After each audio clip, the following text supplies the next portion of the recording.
Salut à toutes et à tous, bienvenue sur QLS pour une nouvelle interview. Aujourd'hui, on est avec Mam Jaité qui a eu la gentillesse de nous accorder une interview. Salut Mam, comment ça va? Est-ce que tu es en forme? Salut tout le monde. Je suis en train de me mettre en forme, on va dire. Je suis en train de me mettre en forme, toujours en phase de rétablissement, mais on commence à voir le bout du tunnel, on va dire. T'en es où là dans ta rééducation du coup? Je suis à peu près à 9 mois. Et quelque part, voilà, la chance que j'ai eue, c'est que ça s'est fait en tout début de saison. Donc en fait, j'ai voilà, l'intersaison où là, je peux continuer à me préparer et ça me prend pas du temps dans ma saison, mais ça me donne du temps supplémentaire. Et à peu près, je pense que dans 2 mois, ça peut être le moment où plus ou moins, voilà, je peux revenir tout en sachant que j'ai pas de deadline en tant que tel. C'est Ah, vraiment le club qui me donne un peu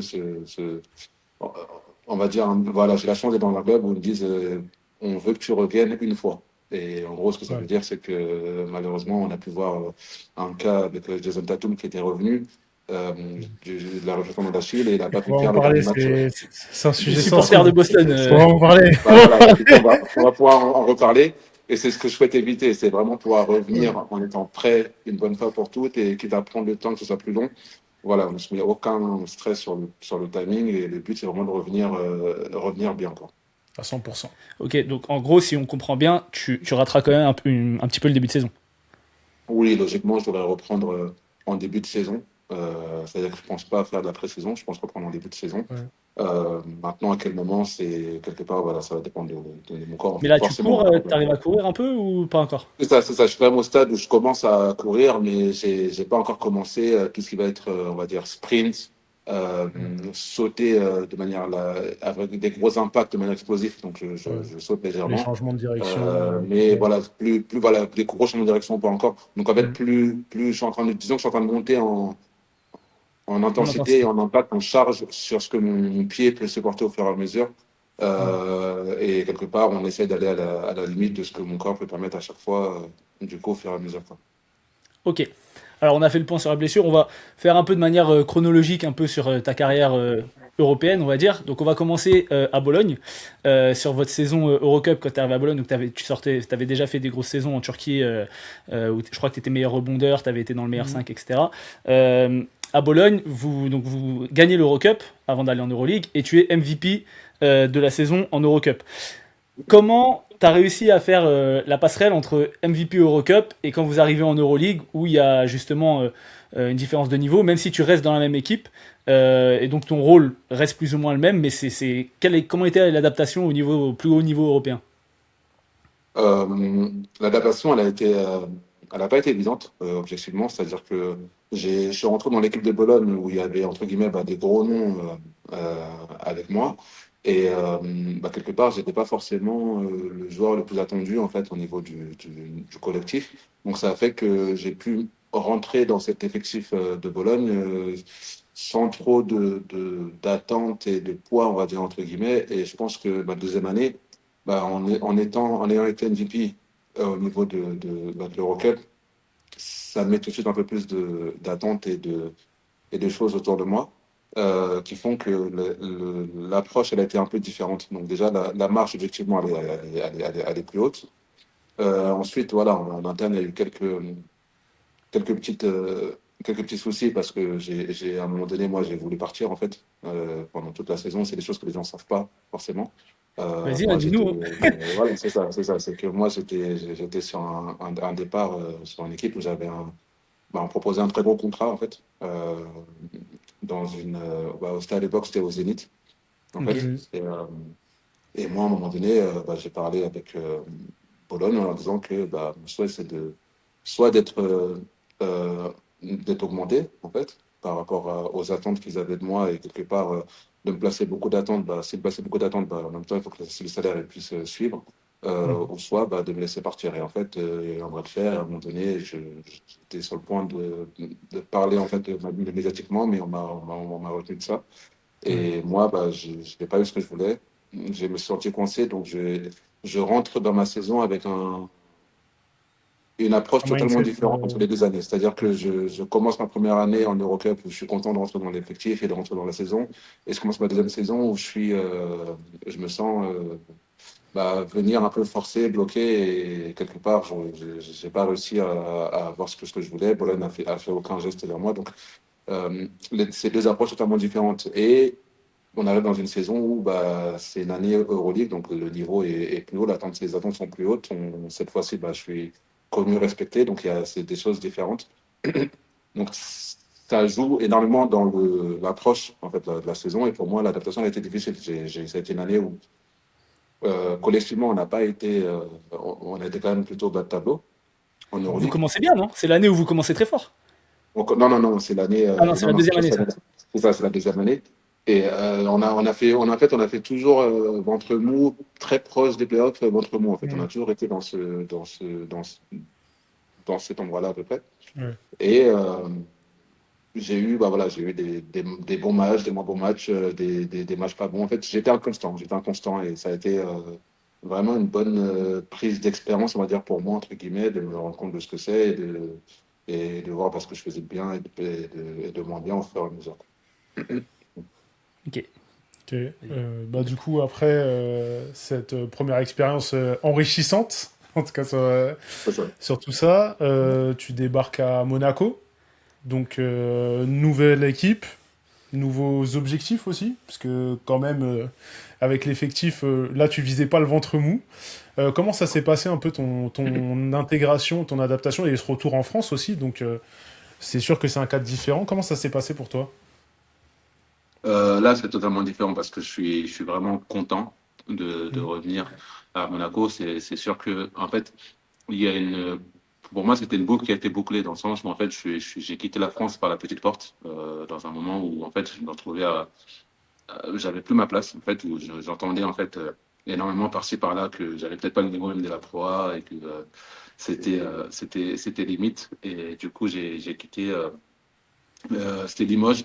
J'ai quitté Limoges en quittant mon contrat de toute l'année où j'avais une femme, enfant, on était en novembre, pour prendre un contrat à Turin de un mois et demi. J'avais une pige de un mois et demi, sans aucune garantie derrière, avec un coach assez mythique. Le coach était Larry Brown, avec qui je suis parti sur cette saison où en fait, moi, je me retrouvais à plus jouer du tout. Donc en fait, j'étais tombé dans un coup-de-sac et il fallait me lancer. C'est comme ça que j'ai quitté la France et que j'ai commencé une expérience à l'étranger, à devoir recommencer à zéro. Et ce qui a été drôle pour moi, c'est que je me souviens en fait là où en France quelque part, j'ai l'impression que j'étais toujours relativement jeune, j'avais 22, 23 ans, quelque chose comme ça, mais j'ai l'impression que tout le monde me connaissait, j'étais presque un ancien, tellement on avait parlé de moi, parlé de moi, parlé de moi, etc., etc. Et du coup, je suis arrivé là-bas et en fait, je me suis retrouvé à devoir tout recommencer à zéro. Je me souviens de l'un des premiers matchs que je fais où je fais un match à 8-10 points, mais tu sais, je joue pas beaucoup et en fait, tout le monde est impressionné en fait. Et je me dis, ah ouais, ouais, vraiment, on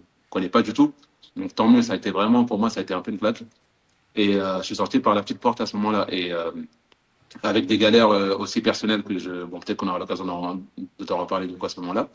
Et rentrer à Monaco, quelque part, ça me fait rentrer par la grande porte. Je rentre voilà, par l'équipe Mm. Cador, par la grosse équipe en championnat de Par le France. projet le plus ambitieux en France. Clairement, clairement, clairement, c'est un projet qui n'a jamais existé en France, on va dire tout simplement, du coup. Enfin, je pense dans les années, il y a quelques années, si, mais je veux dire, dans le basket Dans moderne, en notre tout cas. basket moderne à nous, Voilà. voilà. T'avais pas non plus des équipes qui avaient des budgets où ils pouvaient ramener des Mm. Mike James, des Nicolas Mirotic, voilà, c'était aussi Des des top forts noms, joueurs quoi. français qui arrivaient Ouais, qui étaient dans c'est des équipes vrai, françaises. Mais c'est vrai c'est que vrai. là, qui arrivaient à attirer des joueurs de ce calibre international enfin, en tout cas, moi, j'ai pas souvenir d'une équipe comme ça, quoi. Ouais, c'est ça. Dans le basket moderne, c'est clairement ce qui se fait ce qui se fait de mieux en France. Et bon, Lasvel, je leur souhaite tout le meilleur. J'espère qu'ils vont concurrencer ça. Mais pour l'instant, en tout cas, c'est pas, voilà, pas le cas pour Désolé, l'instant. on est, On leur souhaite tout le meilleur. On souhaite tout le Bon meilleur. courage, Tony, Voilà. bon courage. Et voilà, voilà. ah là, je le mets pas dans la sauce. Voilà. On sait Bref, ok, jamais. On sait jamais. Voilà, c'est ça. ouais. Du coup. Mais donc, du coup, c'est sûr que à ce moment-là, quand j'arrive, tout de suite, je fais pas cette forte adaptation parce qu'on se retrouve avec trois très bons intérieurs du coup Mhm. dans l'effectif, avec quelque part voilà, un coach qui a une certaine pression, une équipe qui a une certaine ambition. Une exigence de résultat. Et voilà, c'est-à-dire qu'on demande de rentrer en peu de temps d'être super efficace. Et quelque part, il y a des matchs où tu vas jouer, il y a des matchs où tu vas moins jouer, il faut toujours rester prêt.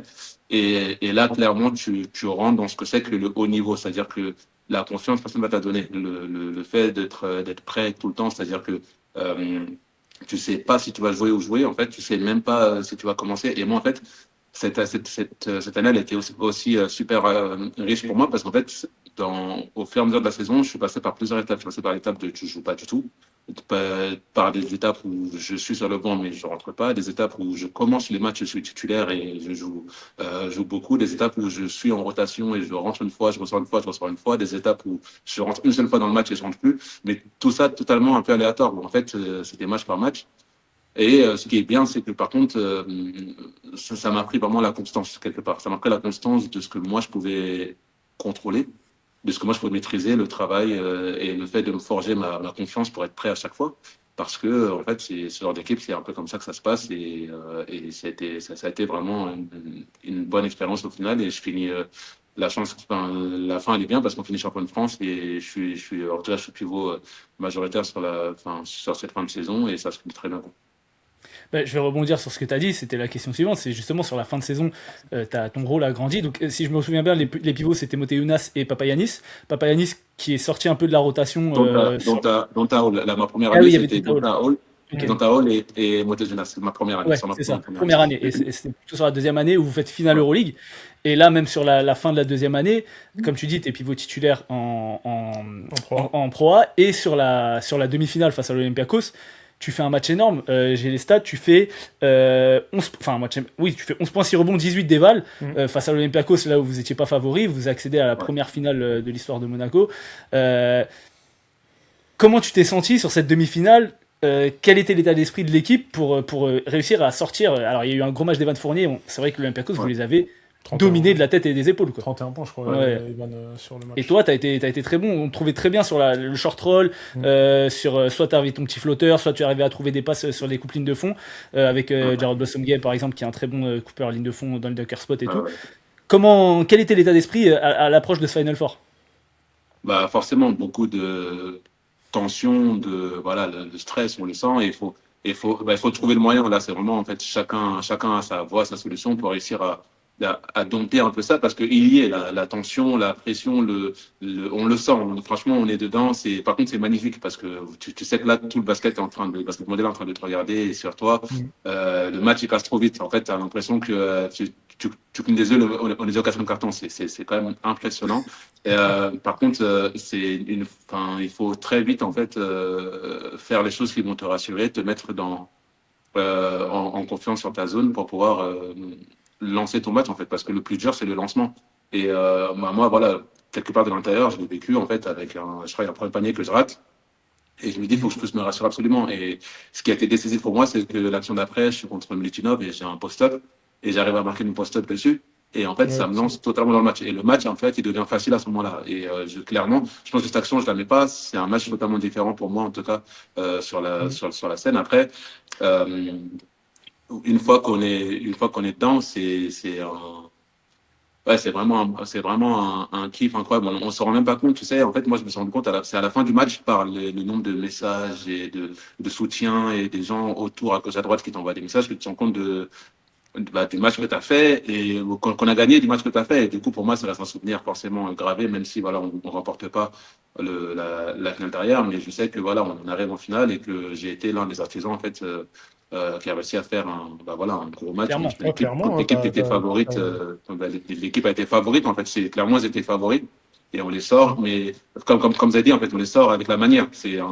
Aussi mm. bien. En fait, on a fait un match collectivement, on a fait un match complet. On a fait un match complet et Clairement. ça, Et, c'était ouais, et top. Et je surtout, pense qu'il faut le faire. Ouais. vous avez joué contre des adversaires qui ne sont pas troués. C'était un bon match de basket. Et comme tu as dit, vous avez fait avec la manière. Vous avez réussi à accéder à la finale. Maintenant, en finale, vous jouez contre le Fener. Un match plus compliqué. Notamment aussi, je trouve, pour le secteur intérieur où on vous retrouve un peu moins. Sur les pick and roll, il y a des défenses, beaucoup, il y a des switches, les petits passes devant, ils coupent beaucoup les relations de jeu à l'intérieur. Comment toi tu l'as vécu cette finale? Quel est le ressenti que ça te laisse? Puisque vraiment, vous étiez à ça de créer un véritable exploit, puisque le match commence plutôt bien pour vous. Sans Marco Guduric. Ouais, Goodrich qui envoie Il met 2-3 points à la fin. step back à la fin, là, dans l'axe assassin. C'est quoi le souvenir que tu as de ce match? Comment t'expliques que vous avez pas pu y aller au bout? Ah, forcément, de l'amertume, la tristesse. Hein. Franchement, à ce niveau-là, on n'est plus dans des questions de motivation, d'envie. C'est des deux côtés. Là-dessus, c'est sûr que ça, c'est pas à remettre en cause. Moi, tu sais, par exemple, à titre personnel, je peux pas t'expliquer comment. En fait, la finale, j'ai senti mes jambes archi lourdes. Je peux même pas t'expliquer. Tu vois, ce même truc où je te disais, tu fais le truc qui te fait que tu te sens à l'aise et tu te mets en rythme dans le match et tu fais ce qui te rassure pour te sentir bien. J'ai voulu chercher ça tout le match. Je l'ai pas eu, Ouais, clairement. Je l'ai pas eu. J'ai pas réussi à mettre dans le match. Ils ont fait un truc où je pense que clairement, on n'était pas bien préparé pour ça. Et en fait, ils ont changé surtout. ouais. Là où, quelque part, ça doit être une des forces avec Monaco. On a beaucoup, de ces joueurs dans le contrat, etc. On a voulu, en fait, voilà, moi le premier, hein, c'est-à-dire qu'en fait, sur les mismatchs, j'ai voulu chercher à demander la balle, à prendre la balle, etc. En fait, on n'avait pas forcément le spacing, la préparation, Mhm. qu'il fallait pour pouvoir, en fait, jouer ce type de défense-là. Et eux, ils sont restés dans leur plan de jeu tout au long. Donc, je dis pas ça pour mettre la faute sur le coaching. Au contraire, c'est-à-dire mais je pense que aussi bien nous que le coaching, en fait, ils ont préparé leur match et ils ont fait le match que eux avaient décidé de faire. Et nous, on n'a pas réussi à faire le match qu'on voulait faire aussi bien en attaque, Mhm. même en défense. C'est-à-dire que pourtant, le match on commence plutôt bien.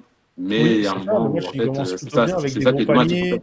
Exactement. On se dit, c'est bon, on est parti, etc.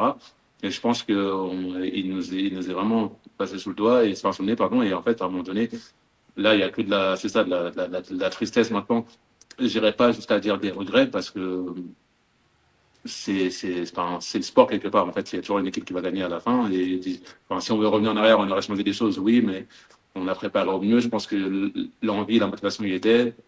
Il fallait qu'on puisse préparer peut-être mieux le fait qu'il change tout en défense, qui a coupé notre rythme. Parce qu'en fait, là où il faut donner du crédit au coaching staff Expanus, c'est que quand il est arrivé dans la saison à Monaco, parce que voilà, il arrive en cours de saison, on est passé de l'une des équipes qui ne passait pas trop la balle, même sur les stades collectifs en passe décisive, La l'une première. des équipes qui était, voilà, on était l'une des Mhm. équipes qui était l'équipe qui faisait le plus de passes décisives dans le collectif. Donc, et ce qui est impressionnant avec les joueurs et leur réputation qu'ils pouvaient avoir, en fait, on aurait pu se dire que c'était surprenant et là, le mérite lui en vient. Donc, en fait, face à une équipe on s'est forgé, on a réussi à bâtir notre collectif et hum, toute l'ambiance sur un collectif. Et en fait, Fenerbahçe, en changeant surtout, il coupe un peu ce côté collectif et il nous De passer force la à nous balle, de dérouler. faire vivre la balle. Voilà, il nous empêche de faire vivre le ballon. Et en fait, concrètement, c'est là où, quelque part, l'ancien Monaco aurait été peut-être plus à l'aise Plus face à ce efficace genre dans de les match. individualités et tout. Et après, en vrai, Exactement. c'est un peu ce qu'on peut ressentir parfois sur le match, parce que on regarde par exemple Alpha Diallo qui fait un gros match, qui met des énormes paniers. Ouais. Il y a à 40 ça, je crois, un moment, limite il perd la balle, il envoie un side-step, 3 points. Et c'est Ouais. vrai qu'il y a eu beaucoup d'actions d'éclat comme ça, mais c'est vrai que collectivement, on n'a pas retrouvé ce qui avait fait votre force et votre identité sur justement le changement de coaching. Et après aussi, c'est à mettre au crédit du Fener parce que ils ont les joueurs aussi pour faire ça. Quand tu as des intérieurs comme Nicolo Melli, quand tu as des extérieurs comme White Baldwin qui sont certes plus petits qu'à l'intérieur, mais qui ont Une une allonge. envergure, une C'est allonge ça. extrêmement grande, qui sont forts pour dissuader les lignes de passe, etc. Ils ont beaucoup d'armes pour vous mettre en difficulté sur ces points-là. Mais C'est c'est ça. quand même intéressant parce que tu dis, voilà, on s'est préparé. Il y a un moment, tu as dit, on n'était pas trop prêt à ce qu'ils switch surtout. Enfin, je crois que c'est ce que tu as dit hein, au Ouais, début. ouais, ouais. Mm. Le Fener est quand même, enfin, depuis que Yassine Fissus est arrivé, notamment, on parlait de Nicolo Melli, on sait que c'est une équipe qui switch surtout. Et c'est vrai que de l'extérieur, on était étonné de se dire, bah limite, ils ont pas prévu qu'ils allaient switcher sur tout, tu vois. Quand par exemple, il y avait des petits sur toi ou sur Moteunas, etc. Oui, c'était Moteunas. Non, Euh, Ouais. c'était Daniel Tice. Daniel Tice. C'était Tice qui était là. Ouais. Il était Ouais, ouais, parti, c'était Tice. Dimo. Ouais. Il était, Je me trompe de saison. Mais du coup, il jouait pas. ouais. Et du coup, c'est vrai que on n'a pas vu par exemple de flash au poste haut pour avoir du high-low pour attaquer le switch, tu vois. Donc vous, quand vous avez eu votre plan de jeu d'avant-match, quelle était votre stratégie pour attaquer le switch, puisque vous saviez quand même qu'ils allaient switcher? Ouais, ouais. Objectivement, là, en étant totalement transparent, je me rappelle plus c'était quoi notre stratégie. Ok. Je l'ai plus en C'est tête. normal. Donc, c'est pour ça que il y a tellement de matchs entre temps que. Oui, oui, non, mais c'est normal. On- Si tu t'en mais, souvenais, tant mieux, mais c'était.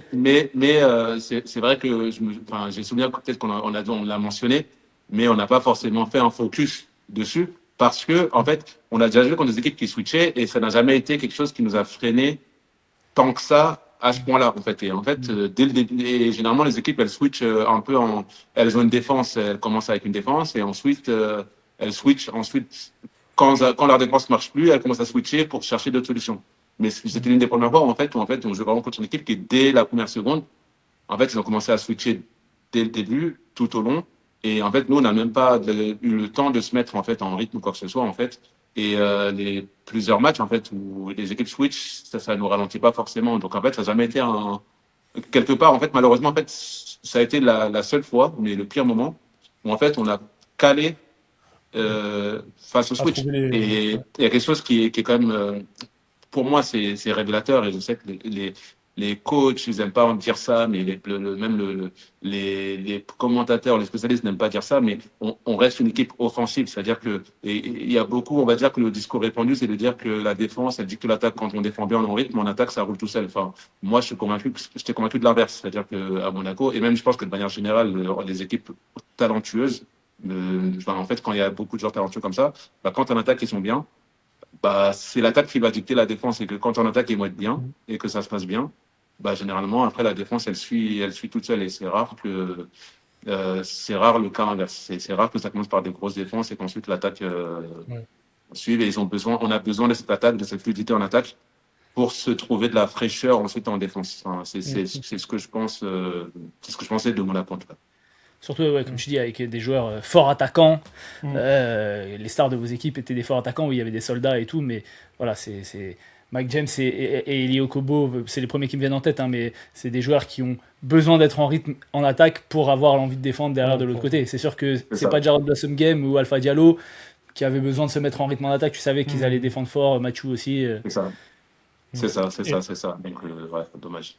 et du coup, bah, en parlant d'équipe avec un effectif talentueux, tu as joué avec une autre équipe aussi cette même année-là. C'est alors, la sélection. Tu as participé du coup à l'Euro.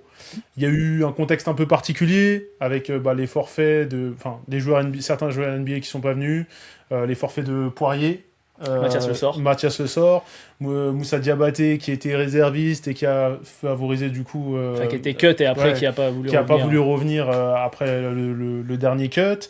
Donc tu te retrouves un peu dans une position où t'as une place peut-être dans la rotation chez les intérieurs dans la raquette qui est plus importante que prévu. Comment toi t'as géré ça de cet euro et ce rôle que t'as eu en équipe de France? Moi, je l'ai vraiment pris en fait au fur et à mesure, c'est-à-dire que je suis arrivé euh, dans cette préparation déjà en me disant c'est peut-être l'euro que je vais pouvoir vivre pleinement euh, en me sentant légitime dans l'équipe et en me sentant avec les joueurs avec qui ils sont plus proches moi de ma génération. Moi, c'est-à-dire que j'ai vécu Mhm. un euro où j'étais très jeune en France avec la 2015. génération Parker. J'ai la balle, puis truc, etc. Où en fait, bah, forcément, c'était une autre génération. Et j'étais, on va dire, vraiment le jeune qui est là, qui est autour. Et par concours de circonstances, je me suis retrouvé à faire le championnat d'Europe. Euh, et depuis, en fait, j'ai pas eu vraiment d'occasion de le faire. Donc pour moi, je me suis dit, écoute, même là, il faut que tu le prennes à fond. Et tout ce que tu pourras prendre dedans, tu le prends et tu acceptes et tu vois les choses comme elles viennent. Donc, au fur et à mesure, en fait, bah, voilà, il y avait pour X raisons, bah, des joueurs qui ne venaient pas, ou des désistements, ou des blessures, etc.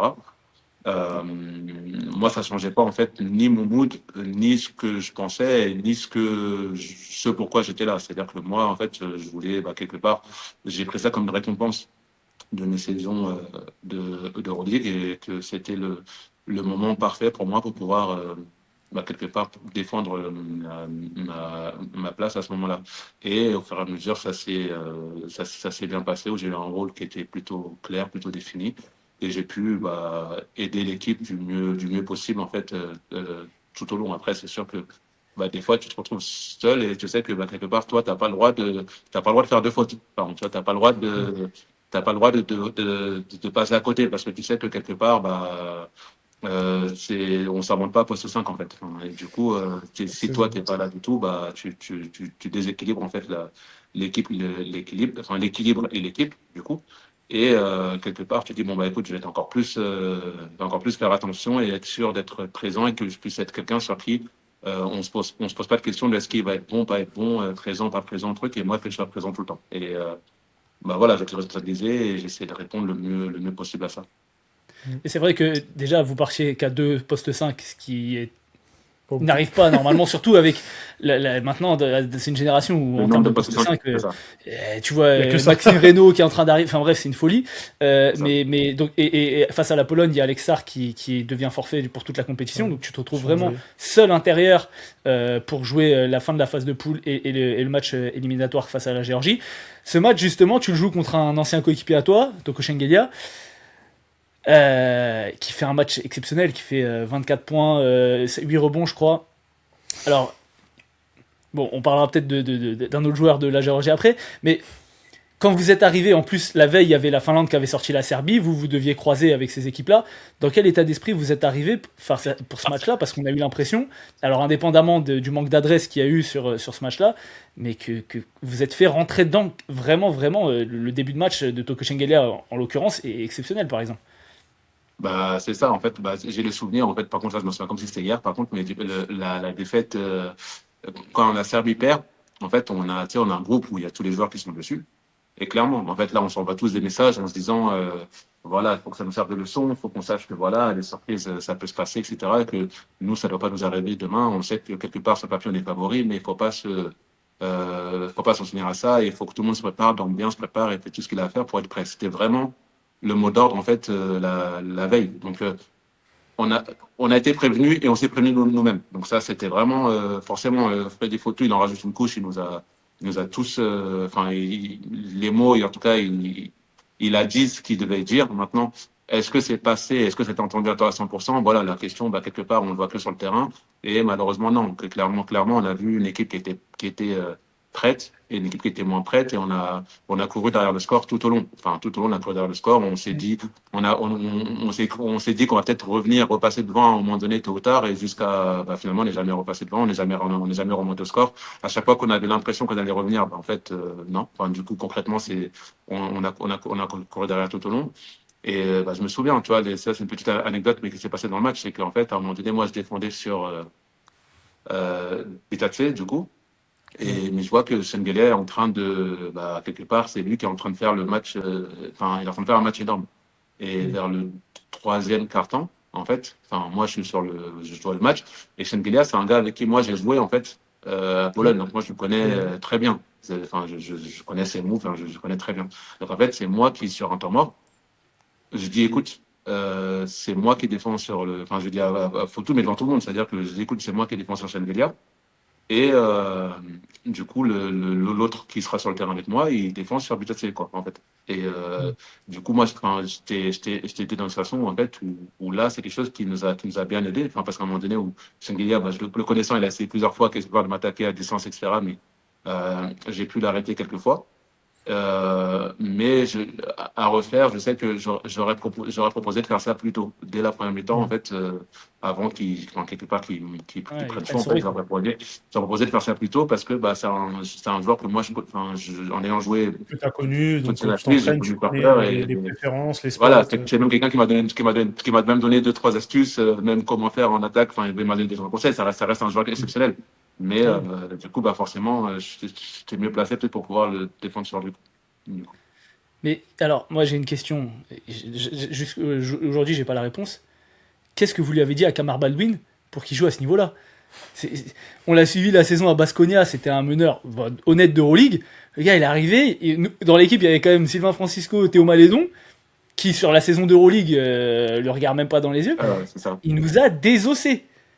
Ah, mais clairement, c'est Factor X, hein. Clairement Factor X, parce que quelque part, comme j'ai dit, moi, mon match-up avec Bitace, j'ai gagné mon match-up. Enfin, Bitace Mhm. nous a pas fait de dégâts, entre Impacté guillemets. énormément. Alors qu'il tournait à 18 points de moyenne, je crois. Enfin, contre nous, Mhm. contre moi, il a mis 0 points déjà, et je crois qu'il fait le match à 3 ou 5 points. Enfin. Donc, du coup, j'étais totalement en mission contre lui. Enfin, et du coup, donc, Est-ce du qu'il coup, te parle là-dessus. un peu, Bitadze? Non, non, non, il parle pas. Ça, c'est vraiment moi et mon esprit compétiteur. C'est-à-dire que, voilà, je sais qu'il y a quelqu'un qui est dans 18 points de moyenne. Bah, écoute, tu ne mettras pas 18 points contre moi, en tout cas. Il y a une Enfin, tu fais volonté ce de que tu veux, l'éteindre. Il est mais complètement taré, ce mec. Ouais. voilà. On a vu Bah, après ouais, le non, match non. d'après où il se fait exclure.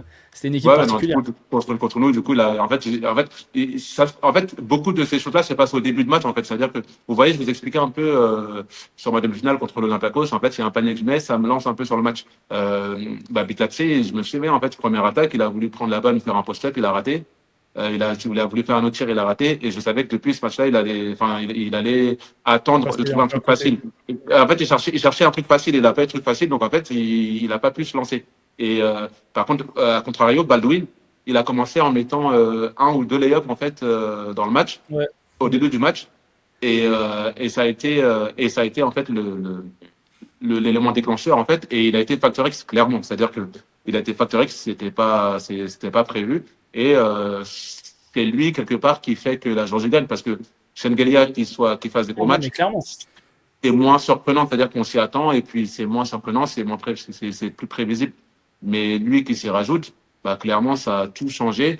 Et c'est vrai que, bah, voilà, à contrario, bah, je pense que tout au long, en fait, ils ont cherché quelque part la confiance. On a eu Théo Malédon qui a cherché de la confiance tout au long. Et je pense que ce déclic-là qui crée, en fait, qui aurait pu inverser la tendance et lui donner cette confiance, bah, il n'a pas eu, en fait, dans le match parce que, enfin, dans la compétition. Et tout le monde sait, et il n'y a aucun doute sur le niveau et le basketteur qu'il est et ce qu'il Oui. est. C'est-à-dire que là-dessus, il n'y a jamais de doute. C'est juste que, en fait, il a été, en fait, je pense, je vois ça comme quelqu'un qui s'est mis peut-être un peu trop de pression, de fait de vouloir absolument prouver, Performer. réussir. Et en fait, il a été submergé un peu par ça. Il n'a pas pu exprimer son basket qui a pas de doute sur ses niveaux, en fait, sur son niveau. Ah bah clairement, c'est sûr que Théo Malédon, pour l'instant, on n'a pas vu le Théo Malédon de l'ASVEL et du Real en équipe de France, Ouais, avec C'est ça. Freddy Fotux. pas C'est ça. probablement bien. Ouais. Bah, du coup, après, bon, élimination malheureuse, tu retournes en club. Préparation, c'est à ce moment-là que tu te blesses, comme on disait au début de l'interview. Tu nous as dit là que tu reprenais, tu montais en puissance et tout. Mais est-ce que tu peux nous parler un peu de, bah, du coup, comment tu as vécu cette expérience? C'était quoi tes ressentis? Parce que c'est un gros coup d'arrêt quand même, après justement quand même une certaine montée en puissance, parce que comme on l'a retracé, Bologne, Monaco, et ensuite bah, quand même un bon euro avec l'équipe de France individuellement. Et sachant que oui, un bon euro. Oui, c'est Sur ça. le match contre la Géorgie, tu es le seul avec un plus-minus positif, tu fais 10,7 rebonds. Mhm. Euh, Toi, tu as quand même montré que voilà, tu avais eu des minutes et que tu as su saisir justement, peut-être que cette préparation avec Monaco, de toujours être prêt, cette constance, t'a aidé pour cet euro-là. Mais juste avant de parler sur la blessure, on n'a pas parlé de comment t'as quitté Monaco, comment t'es arrivé à Ah, Dubaï. oui, ça c'est... Ah On ouais. Pour- voulait... Ouais, ouais. Bah, en fait, ça s'est fait vraiment un peu par un coup de force, on va dire, parce que j'avais depuis la fin de saison, voilà, quand même, on est assez conscient de savoir si la saison se passe bien ou pas bien. Donc, en fait, ma saison, je savais qu'elle était plutôt bonne. Donc, forcément, évidemment, ça peut toujours être mieux, mais globalement, elle était plutôt bonne. Et du coup, je me suis dit, bah, tôt ou tard, quelque part, avec mon agent, bah, Monaco, ils vont pouvoir proposer quelque chose. Mais en fait, Monaco, ils ont fait traîner, traîner, Et traîner. t'avais pas payé pendant toute l'année. Du coup, bah, il faut savoir que, bah, voilà, avec ce qui se passe actuellement à Monaco, bah, moi, je l'ai vécu. J'ai passé Mhm. 2 mois sans être payé à Monaco. Donc, j'ai Ouais. passé ces moments-là où j'ai déjà eu 2 mois de retard, comme ça, d'un pays, etc. Mais tu reçois toujours ton argent, mais malheureusement, tu as des retards et c'est forcément, beaucoup de gens comprennent pas que c'est pas normal. Enfin, déjà, c'est pas normal. Ça, c'est Bah, factuel. Déjà, il y a même pas de débat sur ça. bien sûr. Et de deux, bah, à la hauteur de ce que nous, on peut gagner comme sportif, bah, on a des factures assez proportionnellement Bien sûr. parlant à ça. Donc, en fait, C'est ce que Mathieu disait en interview, je sais pas si tu as vu son interview avec First Team, mais ah non, j'ai il pas disait que vu. voilà, lui par exemple, cette année, il préparait son mariage et tout, donc il y a comme tu dis, il y a des factures, il y a des Il y a des trucs, prestataires tu as à des payer. prestataires, ou alors tu investis, tu fais des placements, donc tous les mois les prélèvements passent, et bah, quand pendant 2 3 4 5 mois t'es pas payé, Bah, les peu importe ce prélèvements, que ils sont tu quand même gagnes, là, quoi. ça te met dans la merde, quoi. Exactement, exactement. Bah, c'est exactement ce qui s'est passé. Et en fait, à un moment donné, plusieurs fois, moi, on était à deux doigts il s'est passé un mois où en fait tout le monde avait été payé et il y avait Elio Kobo et moi, on n'était pas payés pendant 2 mois. En fait, on était à deux doigts de ne pas jouer une match championnat de France et on a été convoqué par le président qui a essayé de nous calmer, etc., etc. Mais en fait, on était sur le point de ne pas jouer en fait. Enfin, et c'est des choses qui sont forcément problématiques. Euh, et quand il faut bah, re-signer, bah, tu y penses. Tu te dis, écoute, est-ce que Ah, c'est tu es sûr. prêt à retourner dans un truc où tu sais pas trop comment ça se passe, où on te dit pas la vérité, parce qu'en fait, surtout, on te dit que tout se passe bien et tout est normal, alors que toi, tu vois bien que chaque mois, bah, tu dois écrire des messages aux différentes personnes du club pour savoir est-ce que tu es payé, pas payé, quand tu seras payé, ou en fait, tu dois toujours t'inquiéter de recevoir ton salaire, en fait. Donc, c'est concrètement, on est à un stade où c'est notre métier. C'est pas, c'est forcément, on aime jouer, mais c'est aussi notre métier. On a des charges et des familles Oui, c'est ça. Et puis toi avec et des gens. qui a une femme, un enfant, enfin, il y a des C'est charges, il y ça, a des c'est ça. trucs, Du coup, comme tout le du monde, coup. comme quelqu'un de lambda dans la vie de tous les Mm. jours. Moi, si demain on me paye pas, j'ai des problèmes, quoi. Tu vois. C'est le chômage, C'est donc clair. ça. C'est clairement ça. Et en fait, du coup, moi, du coup, le temps il passe. On est vers la fin de saison et Monaco ne fait pas forcément d'offres. Et Euh, je suis convaincu de ça, mais j'ai pas de preuves. Mais je pense juste qu'en fait, ils disaient qu'on va attendre jusqu'à au plus Jouer tard, la au moment montre. le plus tard, pour jouer la montre, pour pouvoir quelque part proposer le moins, enfin, comme ça, pour proposer le moins vers la fin, parce qu'il va se dire que bah, je vais prendre ce qu'ils vont proposer parce que j'aurai pas d'autre chose, etc. Et que moi, je voulais absolument rester en France et à Monaco. Enfin, et Mm. ils ont joué sur le côté un peu affectif. Enfin, mais voilà, c'est du business et j'en veux pas forcément au club. Hein. C'est-à-dire que c'est du business et malheureusement, il y a le côté passion que le spectateur et les gens peuvent voir et le côté, quelque part, travail, business qui se passe Ouais, derrière le et sport de haut tout le niveau, monde hein. cherche à gagner. Voilà, tout le monde cherche à gagner du coup et ça a été leur choix. Et à un moment donné, moi, je parle avec Abbas, pour être totalement transparent, Mm. Avec qui qui tu jouait avais joué à Bologne d'ailleurs. avec qui il jouait à Bologne, donc du coup, j'étais en contact avec lui. Et je lui dis, ouais, non, j'ai pas signé encore, etc. Et tout. Il me dit, et là, du coup, il me dit, ah, mais Dubaï, l'année prochaine, on sera en Euroleague, qu'est-ce que t'en penses, tout ça, tout ça. En fait, c'est comme à nos niveaux Ouais. amateurs. Tu fais T'envoies un quoi l'année message. Ouais, tu fais prochaine? quoi l'année prochaine, Vas-y, gros? viens, Tu viens? je Ben, parle de toi avec mon coach. c'est Moi, déjà exactement, bien, en hein. fait, c'est exactement ça. C'est pour ça que je dis, ça s'est passé vraiment, c'est enfin, exactement ça. Et en fait, à ce moment-là, du coup, il parle avec son agent, lui, etc. Et du coup, voilà, ça a créé par contre un moment un peu difficile que je regrette malheureusement, mais ça fait partie aussi du business où en fait, bah, son agent, il me contacte en fait en me disant que bah, Dubaï sera intéressé, etc. Et que eux, ils sont chauds patates, que le coach, il te veut, que le GM, il te veut, qu'ils sont prêts à faire Une belle offre. un meeting avec toi. C'est-à-dire que c'est tellement, là, c'est au-delà de l'offre. En fait, c'est qu'en fait, là, ils sont prêts à faire un meeting avec toi pour te dire qu'ils te veulent, à quel point ils te veulent tout de suite. Ah oui. Et il y a beaucoup de situations dans le monde professionnel où en fait des fois on va signer quelque part, le coach il t'aime bien mais le GM il t'aime pas trop, ou le GM il te veut mais le coach il te veut pas trop. Enfin Mm. il y a plein de cas comme ça qui se passent et en fait parce que on va dire dès qu'on arrive dans les clubs de Euroleague, le poids du GM il est extrêmement important en fait. Mm. Parce que quelque part le coach, t'as plein de coachs qui savent même pas s'ils vont finir la saison ou pas malheureusement, donc en fait c'est important de bien savoir qui te veut, qui t'a recruté. Et là, du coup, tu as un cas où tu as les deux, c'est-à-dire que le GM et le coach, ils sont 100% chaud patate dans un club de Euroleague et on a coup qui fait traîner les choses au fur et à mesure. Et du coup, moi, bah, j'ai dû appeler l'agent en lui disant, écoute, Dubaï me propose quelque chose, etc. Monaco, c'est comment? Enfin, moi, je vais pas faire traîner et attendre quelque part. C'est un endroit où moi, je peux me voir, je me projette bien là-bas. Voilà ce qu'il me propose en plus et tout. Donc, qu'est-ce que Monaco fait? Et c'est là, et c'est quand il y a eu l'offre de Dubaï que Monaco a commencé à vouloir matcher en faisant légèrement moins, mais en voulant matcher. Monaco, Enfin, c'est une meuf en fait. ouais, c'est exactement ça, c'est exactement ça.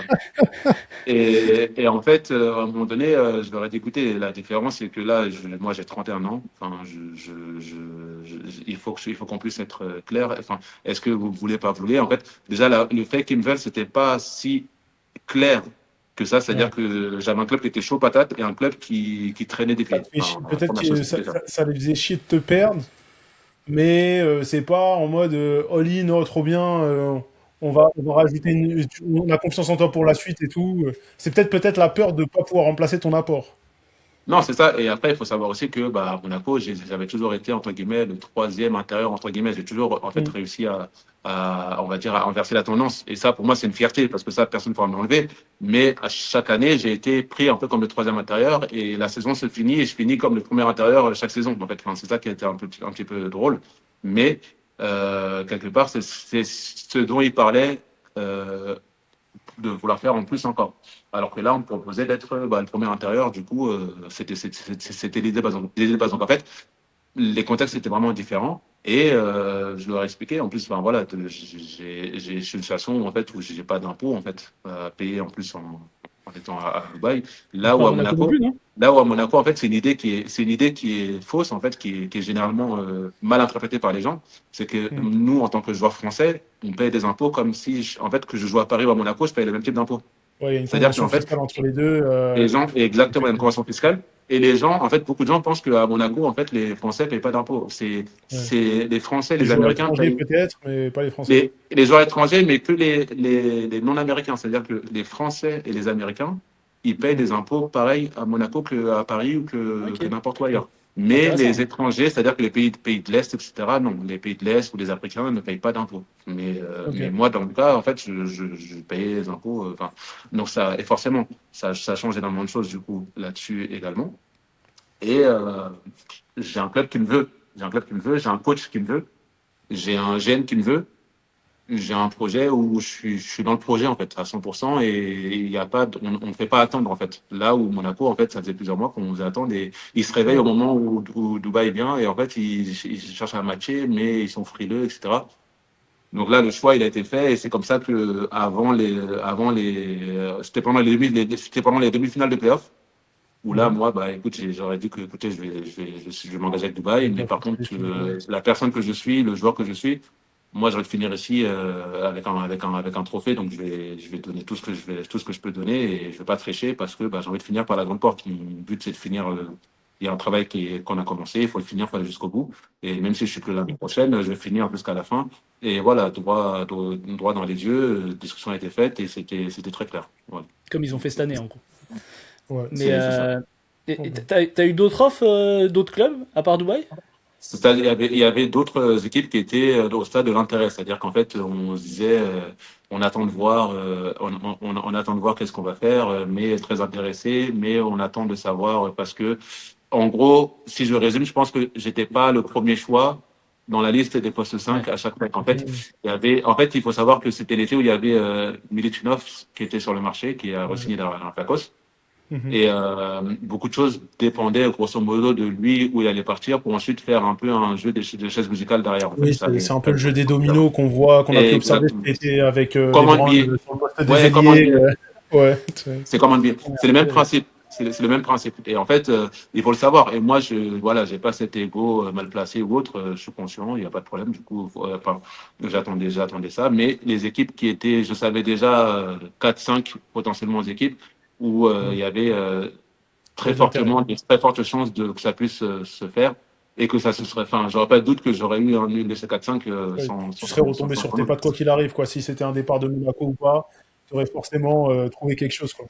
Ouais, j'ai pas de doute là-dessus, mais maintenant, tu as quelque chose qui est concret, qui est solide, qui est qui est sur la table.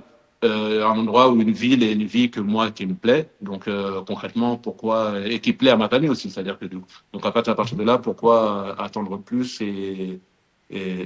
enfin, à quel prix en fait. Voilà. Donc du coup, C'est ça, t'avais une offre au final où il y avait le meilleur de chaque monde, que ce soit l'aspect financier, l'aspect basket, ou comme tu l'as dit, perso avec la famille ou l'environnement convenait. En vrai, pourquoi hésiter, quoi? Ouais, c'est bien, c'est ça. Et du coup, bah, quelque part, voilà, quand je vois, bah, là, je saute sur la blessure, du coup, j'arrive. Et quand je Mm. vois la blessure, parce que du coup, pour moi, la blessure, c'est ce qui m'a confirmé que j'ai fait le bon choix de club, en fait. Enfin, Mhm. le moment où je me blesse, le traitement que j'ai eu quand j'étais blessé, je sais pas si je l'aurais eu à Monaco. Enfin, Ils t'ont c'est-à-dire que prolongé, non, pendant ta blessure? c'est ça, c'est ça. Ouais. J'ai Ok, ouais. été, C'est une belle preuve quelque part, même si je l'avais eu à Monaco, de toute façon, je sais pas, ça aurait pas pu se faire, quoi qu'il arrive. Donc, même Ouais. si, Ouais. donc, concrètement. Donc, du coup, Mm. c'est au moment où je me blesse. La première chose qu'il y a, c'est que moi, le GM, en fait, il me rassure tout de suite pendant que je suis en train de. En fait, le jour où le docteur me dit que j'ai rupture tendon d'Achille, il me dit écoute, pas de souci et tout, tu es sous contrat avec nous l'année prochaine, ça change rien dans ta situation, on compte sur toi, on t'attend à ton retour.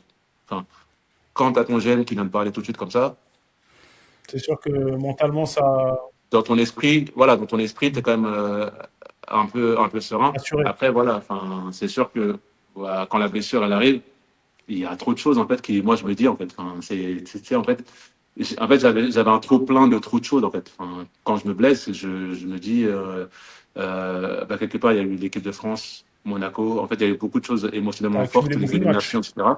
Bah en fait c'est simple après l'équipe de France 3 jours après j'étais à Dubaï en fait j'étais 3 jours après j'étais à Dubaï et les 4 5 jours après je fais le match de pré-saison et je me blesse à 1 minute 30 à la fin du match. Enfin, sauf que je suis dans un stade où, en fait, où, malheureusement, et encore une fois, ça, c'est là où on voit les gens, ils ont tendance à voir que le sportif et l'athlète, mais en fait, au niveau de la vie personnelle, malheureusement, en fait, ma compagne, c'est la période où elle avait perdu sa maman. Tu vois. Mm. Donc, en fait, elle, moi, j'entre à Dubaï, elle est en région parisienne, elle est endeuillée, donc, en fait, etc. Et nous, on a nos enfants, en plus, du coup. Donc, forcément, tu es en Mm. train de gérer, moi, je suis en train de rentrer dans une nouvel effectif, en train de gérer bah, quelque part le fait de rentrer dans un... Tu as ta place à aller chercher, tu as plein de choses qui se passent en même temps, et après, tu as le fait de l'adaptation de la vie familiale et de la vie, de la vie on va dire, de la vie hors basket, avec les enfants, etc., à gérer, tout seul, pendant que ta compagne elle est quelque part en deuil de quoi au niveau de sa mère, c'est totalement normal. Donc, du coup, tu as t'as un trop plein de quelque chose, et je me blesse à ce moment-là, en fait. C'est des choses, en fait, où, du coup, tu as un cumul de pas mal de choses. Mais encore une fois, tu te dis, bah, forcément, tu relativises vite en te disant que bah, ça aurait pu être pire. Tu aurais pu te blesser en fin de contrat, en fin de saison, dans un truc où, quelque part, bah, t'as plus rien derrière, etc. Moi, en fait, toute ma rééducation, je l'ai faite dans une structure, avec un club, en étant sous contrat, enfin, et que je suis encore sous contrat d'après. Et surtout, 1 mois et demi après, bah, on prolonge, en fait. Enfin, on prolonge, mais sans aucune contrepartie, tu sais. Enfin, Mm. ils viennent me Bah, t'as voir en rien me montré disant, encore. non, mais en fait, Pas de j'ai baisse fait de 10 jours. salaire, rien. J'ai fait 10 jours, en fait, avec le club. Et en fait, tu sais, le GM, il vient me voir. En fait, enfin, mon agent, du coup, il m'appelle et il me dit, écoute, Mam, je vais te la faire courte. Ils veulent te rallonger une année. Je lui dis, mais comment ça? Tu sais, et dans le, on va dire, dans le milieu, en général, quand ils te disent ça, ça veut dire qu'ils veulent réduire ton salaire de l'année prochaine Ouais, pour le faire sur 2 ans, tu vois. Enfin, du coup, je leur dis, mais ils veulent faire ça là ou quoi? Enfin, et il me dit, non, non, non. Il me dit, écoute, le même salaire que tu as l'année prochaine, ils veulent te donner le même salaire pour l'année d'après. C'est-à-dire qu'il n'y a pas de, on touche pas à ça. Et je leur dis, mais c'est un truc de fou, pourquoi? Et même moi, c'était pour moi, hein, mais moi-même, j'étais choqué, je comprenais pas en fait pourquoi. Et en fait, ils m'ont dit, écoute, il y a 3 raisons qui font qu'ils veulent te prolonger et tout. Ils disent, enfin, première chose, c'est que euh, ils ont, tout le monde a aimé la personnalité que tu étais, la personne que tu étais et tout. C'est-à-dire que t'as fait l'unanimité auprès des joueurs, staff, etc. Donc en fait, il se voit se projeter avec quelqu'un comme toi et mentalité comme toi pour le futur. Ils veulent te le montrer que c'est pas que des mots. Ensuite, ils ont aimé le fait que tu avais une expérience Euroleague. Enfin, du coup, ils aimaient le côté que j'avais déjà. Bah, voilà, ce Final Four avec Monaco, je pense qu'il a été très marquant pour moi. Du coup, Mhm. enfin, il a joué beaucoup en ma faveur. Et, troisième chose, c'est qu'ils m'ont dit ça. Donc, moi, cette annonce, je l'apprends à peu près 1 mois après ma blessure. Et en fait, au bout d'un mois, tu sais, j'ai refait un test de matière grasse, de poids, etc. Et il faut savoir que pendant ce premier mois, en fait, moi, j'avais que mes jambes en l'air. Enfin, du coup, je pouvais pas me déplacer. J'étais avec 2 béquilles, mais mes jambes en l'air, j'avais les jambes en l'air toute la journée. Ouais. Et en fait, j'ai pris 0,01. pourcentage de C'est grâce pendant le inadmissible. mois. C'est Inadmissible. c'est- c'est ça. Et clairement, en fait, en gros, ils ont été quelque part surpris, mais positivement vraiment, en disant que quelque part j'étais pro et que j'avais clairement changé comment je mangeais. J'avais clairement changé ma diète. J'étais Mm. déter, en fait, tu vois, dès là, je pensais à comment je mangeais, etc. Et de là, ils ont rajouté, enfin, ils m'ont dit, écoute, voilà, ces 3 points-là, ça veut dire beaucoup pour nous, on veut les rajouter l'année, et puis voilà. Donc, Et et c'est ça, je super pense que intéressant même parce que dans le basket, c'est rare, mais même dans le sport, en fait, dans tous les sports confondus, en fait, Mm. c'est quelque chose c'est du quasiment jamais vu, en fait. J'ai jamais entendu une histoire comme ça, en fait. Il y a Donc, Mathias Le Sort qui a eu ça. Mathias Sor, il a eu ça, mais sauf qu'il avait fait une saison et il avait gagné, Ouais, il avait lui, fait meilleur voilà, 5. ouais, il était déjà connu il dans le était game. déjà Mais dans. ils Voilà. l'ont prolongé blessé, quoi. Mais C'est ça que je voulais Le dire. projet c'est blessé, mais il avait fait une saison d'Euroleague où il avait été, ils avaient gagné l'Euroleague l'année d'avant, et il avait été meilleur 5 de l'Euroleague. Voilà, il y a tout ça moi, j'ai fait 10 jours avec le club. C'est-à-dire que il y a des gens du staff à qui je connaissais pas le nom encore. Je connaissais même pas le nom de certaines personnes du staff. Donc, c'est pour te dire à quel point c'est incroyable, en fait, tu vois. Mais tu Donc, vois, c'est super intéressant parce qu'au final, tu vois, le fait qu'il t'ait fait confiance et ces 10 jours, comme tu as dit, où tu as réussi à marquer l'effectif, moi, enfin, avec ce que tu nous as raconté là précédemment sur ton parcours, je vois vraiment ça comme un aboutissement en fait, parce que tu es quelqu'un qui a travaillé beaucoup, qui a dû aller chercher les choses, et là vraiment, tu es arrivé dans un environnement où toutes peut-être ces qualités accumulées au fur et à mesure de ton parcours, elles t'ont servi justement à, pendant ces 10 jours-là, faire cette impression-là et donner cette confiance au club-là. Donc je trouve ça assez intéressant et je pense qu'il n'y a pas d'hasard à tout ça et que tu es arrivé au bon endroit finalement, tu vois. Mais non. par exemple, par rapport à tout ça, du coup, tu as été sérieux sur ta rééducation et tout. Mais est-ce qu'au sein de la saison, toi, comment tu l'as vécu cette première saison de Dubaï? Est-ce que tu avais un rôle quand même au sein de l'effectif, peut-être dans l'apport justement, tu as l'expérience Euroleague, donc est-ce que peut-être tu parlais aux gars, peut-être à des Kabengele, des trucs comme ça, leur Est-ce donner que tu des es conseils? responsable de la saison incroyable de Mfilou Kabengele? Voilà, c'est Ouais, ça la vraie est-ce question. que tu lui as donné des tips comme, Est-ce que tu lui as appris comment prendre des comme, alley-oops? comme Toko, il t'a donné des tips? Est-ce que tu lui as Ouais, donné des ouais. tips? Non, non, en fait, déjà, le basketteur en soi, j'ai rien à lui apprendre parce que je lui ai dit, hein, mais c'est ce que je pense sincèrement, c'est que c'est le pivot le plus compétent et le plus talentueux que moi j'ai connu en Euroleague. C'est-à-dire qu'il n'y a aucun pivot aussi fort que ça en Euroleague pour moi. C'est-à-dire qu'intrinsèquement, il peut tout faire. Et que Hmm. c'est totalement On l'a vu cette année, hein. incroyable. Et je comprends même pas qu'est-ce qu'il fait, pourquoi il est pas NBA en fait. Enfin, pour être vraiment transparent en fait Hmm. dans mon avis sur lui, Il est un peu il undersize, est, non? il est un peu undersize, mais il est vraiment costaud et il Ouais. saute quoi. Donc en fait, Mais tu connais la NBA. quoi. Quand tu fais pas de Histoire 10, de profil, histoire de profil. Il y en a de ce genre de pivots-là, c'est-à-dire que il y a des pivots comme ça en NBA, quoi. C'est-à-dire que c'est pas forcément, je le vois pas comme être forcément un pivot star d'une équipe, mais un pivot dans une rotation d'une équipe, pourquoi pas en fait. C'est-à-dire que Oui, ouais, totalement, hein. je le vois bien en rotation dans une équipe en fait. Ça me paraît pas déconnant en tout cas, tu vois. Mais du coup, forcément, après, moi, par contre, j'ai beaucoup parlé avec lui sur tout ce qui va être la gestion des émotions. Et ça, même le GN, en fait, j'ai compris que j'avais un petit rôle à jouer, entre guillemets, pour moi, pour pouvoir apporter ces choses-là. Et en fait, et on a vu au fur et à mesure que c'est un point sur lequel lui, il a pu progresser. Parce que voilà, j'étais concentré principalement, moi, sur voilà, qu'est-ce que je peux dire, deux, trois choses que je peux dire au pivot de mon poste, etc. Euh, pour pouvoir faire les choses. Et en fait, je me suis rendu compte qu'au fur et à mesure, je suis en train de me rapprocher de la case vet de plus en plus. Quoi. Du coup, là, limite, on me demande de dire deux, trois mots, etc. Et ça me fait bizarre, mais sauf que voilà, ce moment-là, ça m'a permis de faire ça. Et en fait, forcément, il y a deux choses, c'est que tu le fais, mais tu le fais quand tu te sens écouté, quand tu te sens, et là, je sentais que quelque part, j'étais légitime pour ça, que en fait, les gens voulaient m'en parler, et même, voilà, ça arrive au stade où même quand il a fallu euh, lui savoir pour la suite de sa carrière ce qui restait, partait, etc. En fait, il s'est confié à moi, il a demandé mon avis, etc.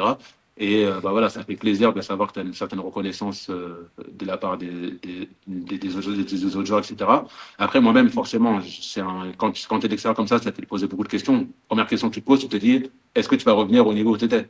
C'est objectivement, là, en étant transparent et clairement, c'est la question que tu te poses. Tu te dis, waouh, là, tu vois, il y a des matchs que je regardais, du coup, en Euroleague, enfin, et je voyais un niveau, je me suis dit, waouh, est-ce que je vais revenir jusqu'à ce niveau-là? Donc, c'est des questions qui traversent un peu l'esprit, mais tu te forces à te dire, écoute, de toute façon, tu travailles, et tu verras le résultat. De toute façon, tu ne contrôles pas le résultat, donc tu vas voir comment ça va se passer. Après, la saison de Dubaï, j'en suis globalement content parce que on finit avec la Ligue Adriatique, donc on finit avec un trophée, c'est le premier trophée de l'histoire du club, donc ça c'est déjà une excellente nouvelle. Euh, Après, en Euroleague, forcément, il y a quelques déceptions parce qu'on n'aurait pu accrocher les play-ins. Je pense que Ouais, malheureusement, il y a d'autres totalement, Moi, équipes hein. j'ai qui beaucoup ont cru en battu. vous, Moi, malgré mes co-animateurs qui me non, disaient que... moi, je te Non, pas dis, toi, parce c'est qu'on bon. fait le podcast à trois, Ok, et notre troisième, il disait que je rêvais avec il croyait pas. Dubaï. Mais c'est vrai que vous avez eu beaucoup de blessés tout au long de la saison. Alors, il y a eu toi, mais il y a eu Alexa Abramovic qui a raté une grande partie, il y a eu Dwayne Bacon qui a raté la fin de saison, Zana Moussa, euh, et c'est vrai Et que... Non, non, on a eu on... beaucoup de mal. Et en fait, on rate les play-ins parce que c'est un match qu'on perd. En fait, on perd contre Efes en fin de saison. Efes Ouais. qui était en bas de tableau. En fait, on avait battu des grosses équipes. On bat Zalgiris sur Zalgiris. Enfin, et en fait, le match qu'il faut pour pouvoir confirmer les play-ins, en fait, on perd Efes chez nous. Donc, en Et fait, puis c'est vous ça perdez pas un qui. petit peu. Ouais, Euh, on s'est fait totalement dominer en fait par Efes. Efes joue le match de leur vie contre nous en fait. C'est ça Sur la qui fin de est. saison, les Fesses, ils ont surpris aussi quelques ouais, mais équipes. bon. Ils Tu ont eu vois, des par matchs exemple, où ils ont mis dedans. parce on est d'accord que votre coach a été licencié Ouais, ouais, ouais. avant, alors que vous étiez encore en capacité d'aller chercher le play-in, puisque même sur le dernier match, si Barcelone perdait et que vous gagnez, vous passiez dixième. Ouais, mais sauf que le dernier match, limite, tu sais, le dernier match, j'ai pas de regret parce que le dernier match, on a joué contre Valence et en Mm. fait, ça fait partie des rares fois où, bon, en tout cas, moi, je vais dire ça, mais ils étaient plus forts que nous. C'est-à-dire qu'en fait, Mm. Ouais. on a perdu contre un Valence qui était vraiment notre équipe n'est pas prête contre Valence. C'est-à-dire qu'en fait, Mm. Valence, ils sont arrivés à un stade où, en fait, tu sais, en fait, c'est marrant parce que Valence, on les a joués en début de saison. On a perdu contre eux et on se dit, ah putain, on a failli les battre, dommage, on a des regrets. Et en fait, plus la saison de Valence avançait, et plus en fait, tu te dis, bah en fait, non, non, non, non. C'est pas si En mauvais fait, résultat que C'est fou, ça. voilà.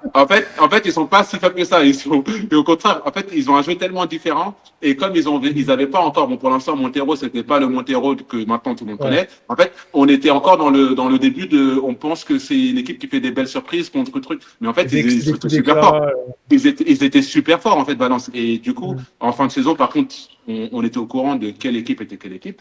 Et à ce moment-là, du coup, on s'est dit, mais, ils nous ont battus à leur jeu, dans leur style de jeu, tout propre, Mm. tir à trois points, course ou ouais, pas de rebond, regret. Course, cavale. Enfin. défense. Et en fait, on a perdu contre eux, il n'y a pas de regret. Donc c'est pour ça que vraiment, je suis sur tu vois, alors que des fesses qui avaient perdu, voilà, qui étaient en bas de tableau, bah, qui jouaient plus rien en fait, ils n'avaient plus rien à jouer. Mm. Alors que Valence, ils avaient quand même quelque part, ils voulaient sécuriser un classement malgré tout. Donc en Oui, fait, Un spot, oui, troisième place, ouais. il y a la troisième place qui voilà. n'était pas sûre jusqu'aux Voilà. dernières journées. Donc, Ouais. Et après, en plus, pour aller au bout de la logique, même si on avait battu Valence, finalement, Barcelone, Barça gagne. ouais. ils avaient gagné au final. Donc, en fait, on n'aurait pas on ne serait pas qualifié malgré tout.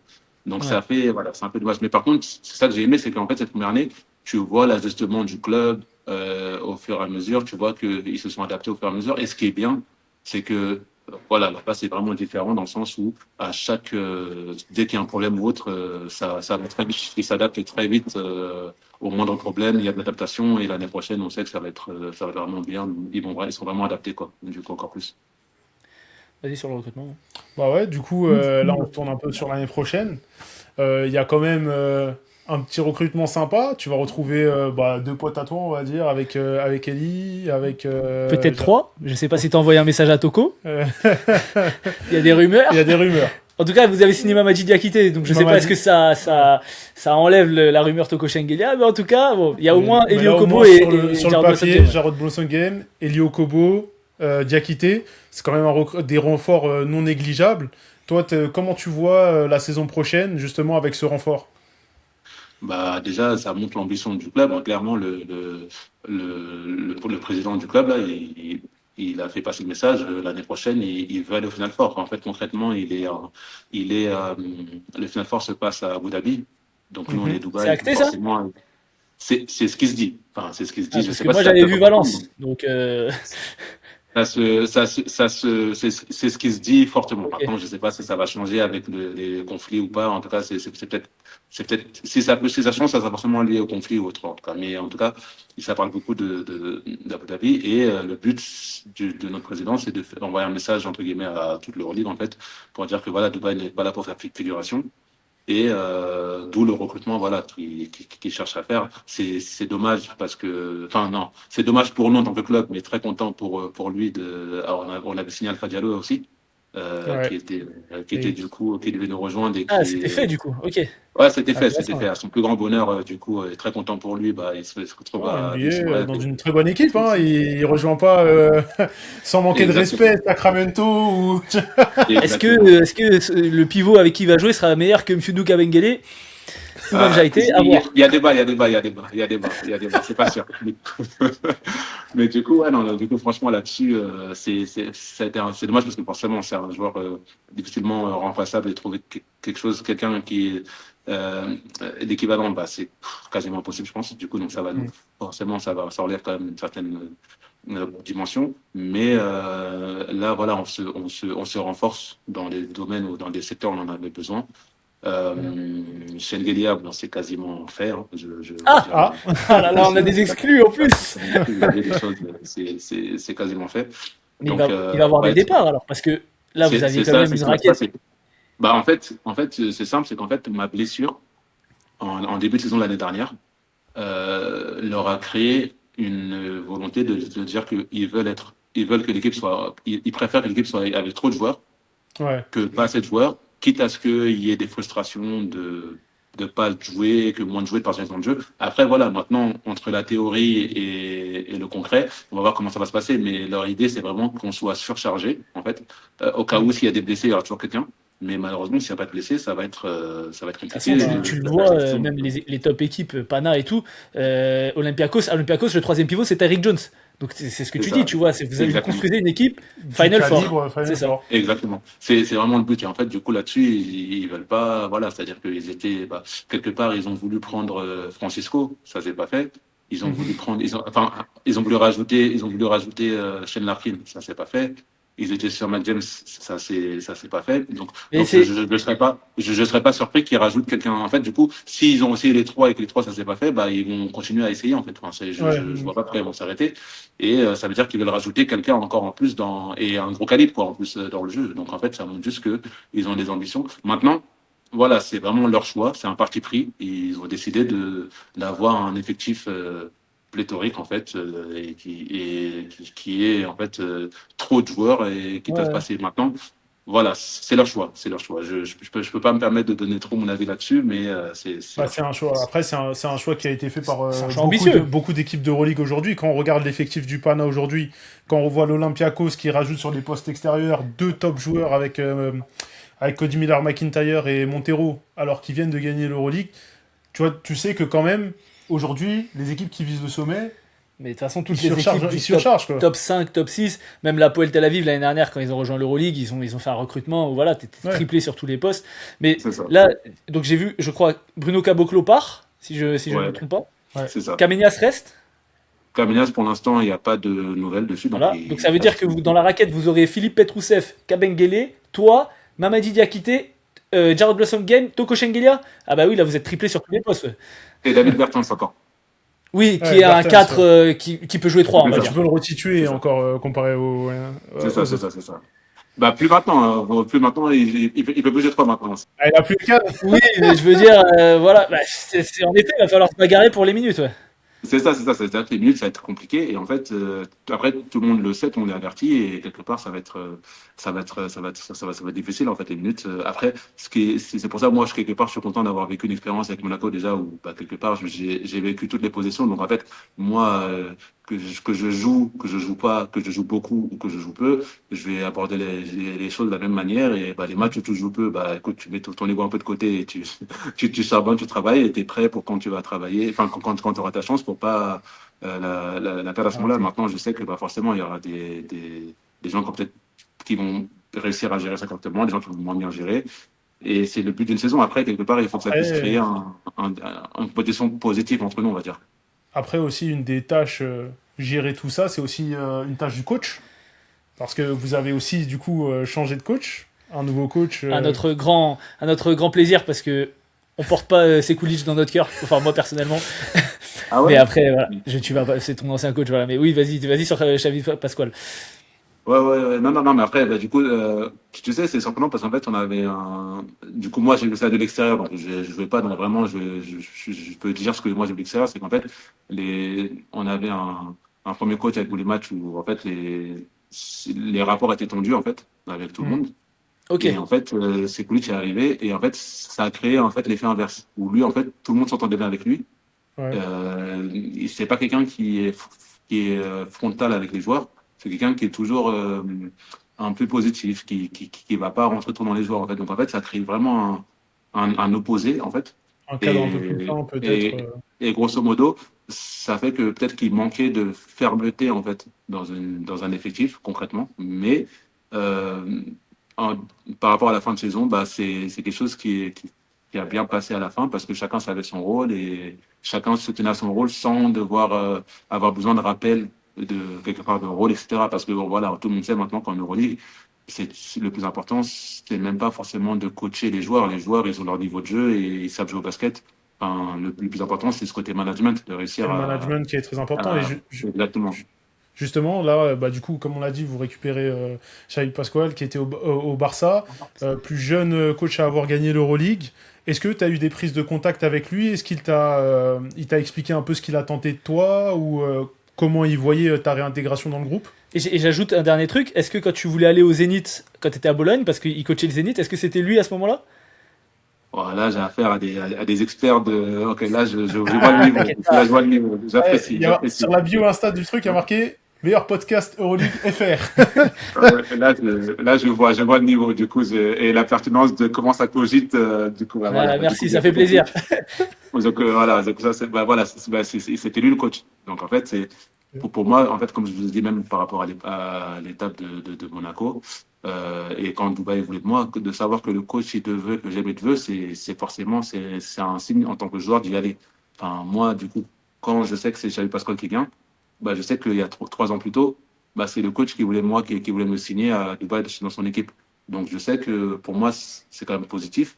Maintenant, entre-temps, il y a 3 ans qui s'est passé, je suis blessé, je retourne de blessure, donc forcément, ça crée de l'ambition, ça crée un petit peu d'appréhension et bah, quelque part de voir comment est-ce que je vais être. Donc forcément, ça a un impact dessus. Mais je sais que quelque part, autant avoir un coach qui a voulu de moi il y a 3 ans qu'un coach qui n'a pas voulu de moi. Après, des contacts en tant que tel, on n'en a pas encore eu. Je pense qu'il attend que tout le monde rentre et d'avoir tout le monde un peu en face pour pouvoir ben voilà, définir un peu les différentes choses. Mais c'est quelqu'un que moi non plus, voilà, je connais pas tant que ça. Par contre, tout ce que j'ai entendu de lui, c'est vraiment positif. Et j'espère que Baba, je pense qu'il aura beaucoup de boulot parce qu'il va falloir réussir à gérer bah, un effectif avec beaucoup de joueurs qui tout le monde veut jouer, tout le monde veut prouver, tout le monde veut performer. Et malheureusement, déjà, rien que sur un match, on est 12. Donc concrètement, il y en aura même pas, il y aura plein de gens qui ne Il n'y seront aura pas tout pas le monde sur le sur la terrain, feuille. Ouais, mais sur la feuille déjà de base. Donc c'est pas évident. Hmm. c'est le haut niveau. Et puis on C'est sent que ça. tu suis un peu quand même, tu regardes un peu. Enfin, je pense que tu regardes quand même pas mal les matchs et tout. Avec le Non. Barça, lui, il jouait aussi avec bah, deux grands, un de tes potes, bah, Toko et Vassili. Est-ce que tu as suivi un peu aussi la saison du Barça? Est-ce que tu vois un peu sa patte? Oui, j'ai vu ça, je vois un peu sa patte et je vois que c'est quelqu'un qui, justement, il est très minutieux et il prend beaucoup le temps d'analyser et d'adapter, en fait, il joue pas toujours de la même manière. Donc, tout de suite, c'est là où, en fait, je remarque que c'est un coach qui est beaucoup dans le fait de chercher à, à avoir beaucoup de joueurs et avec des caractéristiques différentes pour les utiliser en fonction de l'adversaire, en fonction du match. Enfin, c'est tout de suite ça, j'ai pu le remarquer de ce qu'il a à Barcelone. Et je pense que c'est comme ça qu'il va, enfin, tout de suite, la première chose qui m'a à l'esprit, c'est que c'est quelqu'un qui va utiliser un 12 différent. Forcément, il y aura des joueurs qui sont tout le temps qui vont pas bouger, donc ça c'est totalement normal. Mais La rotation peut-être ajustée qui vont au fur et à changer, mesure qui des vont matchs. s'ajuster en fonction de l'adversaire, en fonction des matchs, en fonction du profil adverse. Quoi. Je le vois, c'est ce que j'imagine. Ok. Ok, bah écoute, Mam, on a fait le tour. Merci, franchement, c'était. On Hyper a fait intéressant. 1h10. Tu nous as donné beaucoup de trucs, des exclus, des trucs et tout. Merci beaucoup, en tout cas. Avec plaisir. Juste pour finir, moi, je t'ai vu la première fois, je sais pas quel âge t'avais, tu devais avoir 15-16 ans à Cerdan, à Malakoff, avec Wow. Jonas et Arthur, et t'étais jeune. Bon, j'avais aucune idée que 15 ans plus tard, on ferait une interview sur ton truc à Dubaï, mais en tout cas, on est hyper content pour ton parcours. On te souhaite tout le meilleur pour l'année prochaine. Mm.